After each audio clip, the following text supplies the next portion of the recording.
Assalamualaikum. Sebelum kita menonton video ini, bagi yang sayang orang tuanya silahkan ditekan tombol subscribe-nya, jangan lupa juga untuk berkomentar. Ini adalah cerita tentang pemuda bernama Sukma di Desa Bayanata, diangkat dari kisah nyata, namun tempat dan karakter yang sudah diubah agar tidak terjadi kesalahpahaman. Biasakan tonton sampai akhir, karena terdapat beberapa pelajaran dari kisah ini. Part 2 Sukma Misteri. Munculnya dukun palsu. Beberapa bulan setelah peristiwa di Gua Cemara, kehidupan desa kembali tenang. Sukma menjalankan warung makannya dengan baik, sering memberikan makanan gratis kepada keluarga miskin di desa. Dewi Angin Putih benar-benar menjaga desa, banjir dan kekeringan yang biasa melanda tidak datang lagi, dan hasil panen petani menjadi melimpah. Pak Ustadz Hasan, seorang ulama muda yang berakhlak baik dan selalu membantu masyarakat, semakin banyak datang ke desa untuk memberikan ceramah dan bimbingan agama. Namun kedamaian itu tidak bertahan lama. Seorang pria yang menyebut diri sebagai Ki Jenggot datang ke desa dan mendirikan tempat perdukunan di pinggir hutan. Dia mengaku memiliki kekuatan gaib luar biasa, bisa menyembuhkan penyakit, memberikan keberuntungan, dan bahkan mengusir jin jahat. Namun yang lebih mengkhawatirkan, Ki Jenggot mulai memfitnah Pak Ustadz Hasan di depan masyarakat, mengatakan bahwa Ustadz adalah penyihir yang menyembunyikan kekuatan gaib jahat, dan semua kebaikan yang terjadi di desa adalah karena dia sedang merencanakan sesuatu yang buruk. Lihatlah, Pak Ustadz selalu datang saat malam hari, ujar Ki Jenggot dengan suara lantang di depan sekelompok warga. Dia menyembunyikan jin jahat di dalam masjid untuk menguasai pikiran kita semua. Itulah sebabnya beberapa dari kalian merasa tidak nyaman, bukan karena roh baik, melainkan karena kuasa iblis yang dia kendalikan. Beberapa warga yang tidak mengetahui kebenaran mulai terpengaruh. Mereka berhenti datang ke majelis yang diadakan Pak Ustadz, bahkan ada yang mulai mencaci maki dan menghalangi dia untuk berkegiatan di desa. Sukma yang melihat hal ini merasa sangat marah, dia tahu betul bahwa Pak Ustadz adalah orang yang benar-benar baik hati dan selalu membantu orang lain tanpa pamrih. Perjuangan membongkar kebohongan. Sukma mendekati Pak Ustadz untuk memberitahu tentang kebohongan Ki Jenggot, namun Ustadz hanya tersenyum lembut. Jangan khawatir, Sukma, katanya dengan tenang. Kebenaran akan selalu muncul pada waktunya. Yang penting kita tidak pernah berhenti melakukan kebaikan. Namun situasi semakin memburuk. Ki Jenggot mulai menyuruh pengikutnya untuk merusak tanaman petani yang masih percaya pada Pak Ustadz, bahkan ada yang menyebarkan kabar bohong bahwa Ustadz telah menyihir seorang anak kecil di desa hingga sakit parah. Anak itu bernama Dimas, putra dari keluarga petani yang dulunya selalu datang ke majelis Pak Ustadz. Ki Jenggot mengaku bisa menyembuhkan Dimas dengan syarat keluarganya harus meninggalkan ajaran Pak Ustadz dan menjadi pengikutnya. Sukma tidak bisa tinggal diam. Dia memutuskan untuk menyelidiki diri sendiri tentang Ki Jenggot. Malam harinya, dia menyelinap ke tempat perdukunan Ki Jenggot bersama dua teman yang percaya padanya. Di sana, mereka melihat Ki Jenggot sedang melakukan ritual dengan membawa sebuah botol berisi cairan keruh dan beberapa benda palsu yang dia klaim sebagai barang sakti. Ketika ada pengunjung datang, dia menggunakan trik sederhana seperti menyemburkan bubuk tepung yang berwarna untuk membuat kesan ada kekuatan gaib. Lebih mengejutkan lagi, Sukma melihat sosok jin jahat dengan tubuh seperti ular dan kepala manusia berdiri di belakang Ki Jenggot, memberikan instruksi dan membantunya membuat ilusi kekuatan. Jin itu bernama Setan Kala Hitam, yang dulunya bekerja bersama Buta Kala sebelum dikurung. Ternyata Ki Jenggot tidak memiliki kekuatan apa-apa, dia hanya menjadi alat bagi jin jahat untuk menyebarkan kebohongan dan merusak kebaikan di desa. Sukma segera pergi menemui Pak Ustadz dan memberitahu apa yang dia lihat. Pak Ustadz mengangguk perlahan. Saya sudah tahu bahwa ada makhluk gaib yang membantu dia, katanya. Kita tidak bisa hanya membongkar kebohongannya dengan kata-kata saja, kita perlu membuktikan bahwa kekuatan yang dia tunjukkan adalah palsu, dan membinasakan jin jahat yang mengganggunya. Pertempuran melawan kejahatan. Pak Ustadz mengajak Sukma pergi ke Gua Cemara untuk bertemu dengan Dewi Angin Putih. Ketika mereka sampai di gua, suara perempuan lembut terdengar dari dalam. Aku sudah tahu mengapa kalian datang, ujar Dewi Angin Putih yang kini tampak lebih damai dan bersinar. Setan Kala Hitam adalah saudara kandung Buta Kala, dia ingin membalas karena kita mengurung saudaranya. Dia menggunakan Ki Jenggot untuk menyebarkan kebencian dan merusak kebaikan yang telah kita bangun. Kita perlu menghentikannya sebelum terlalu banyak orang tertipu, kata Pak Ustadz. Namun kita tidak akan menggunakan kekerasan tanpa alasan, kita akan memberikan kesempatan kepada Ki Jenggot untuk bertobat terlebih dahulu.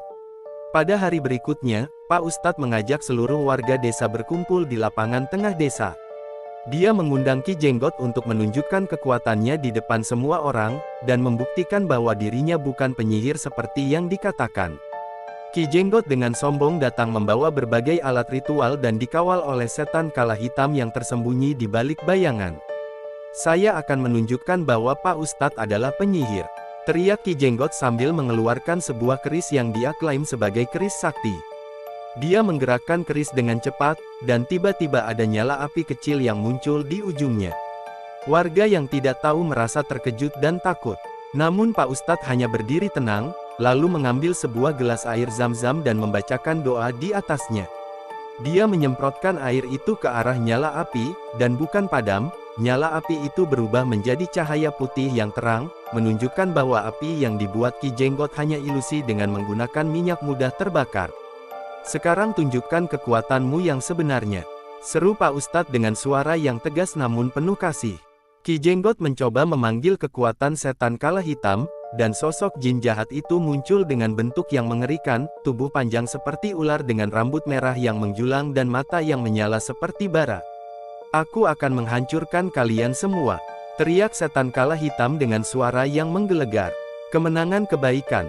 Saat setan kala hitam akan menyerang, batu bertuah dari Gua Cemara tiba-tiba muncul di udara, menyala dengan cahaya putih yang sangat terang. Dewi Angin Putih muncul bersamanya, berdiri di sisi Pak Ustadz dan Sukma.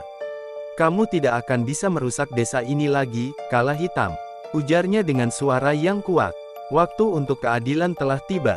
Dua makhluk gaib itu bertempur dengan sangat hebat, angin kencang bertiup, tanah bergoyang, dan kilat menyambar di langit.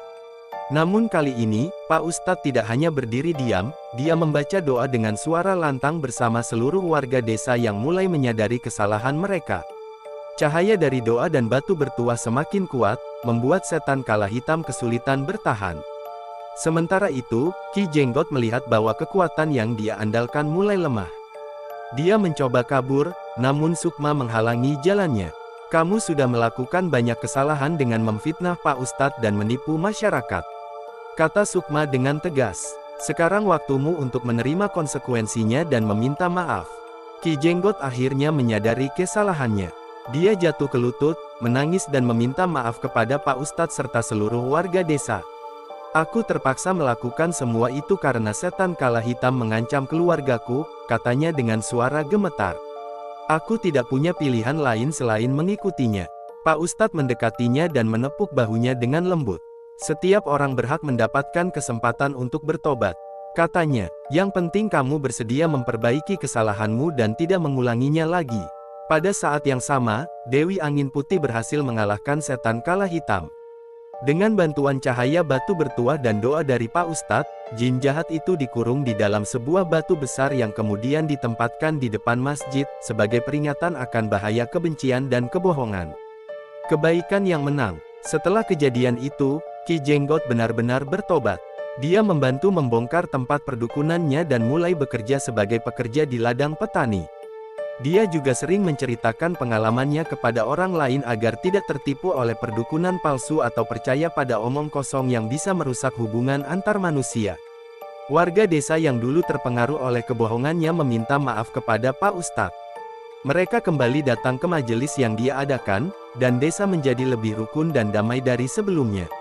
Pak Ustadz juga mengajak Ki Jenggot untuk bergabung dalam kegiatan sosial desa, membantu dia untuk memperbaiki nama baiknya dan menjadi orang yang bermanfaat. Sukma merasa bahagia melihat semua itu. Batu bertuah kembali ditempatkan di Gua Cemara, namun kekuatannya terus mengalir ke desa, membantu semua orang yang bekerja keras dan memiliki hati yang baik. Dewi Angin Putih tetap menjadi penjaga desa, dan setiap malam ketika angin bertiup, warga bisa mendengar suara nyanyiannya yang penuh kedamaian. Suatu malam, Pak Ustadz datang ke warung makan Sukma. Mereka duduk bersama sambil menikmati teh hangat. "Kamu tahu, Sukma," ujar Pak Ustadz dengan senyum. "Kekuatan terbesar di dunia bukanlah kekuatan gaib atau batu bertuah.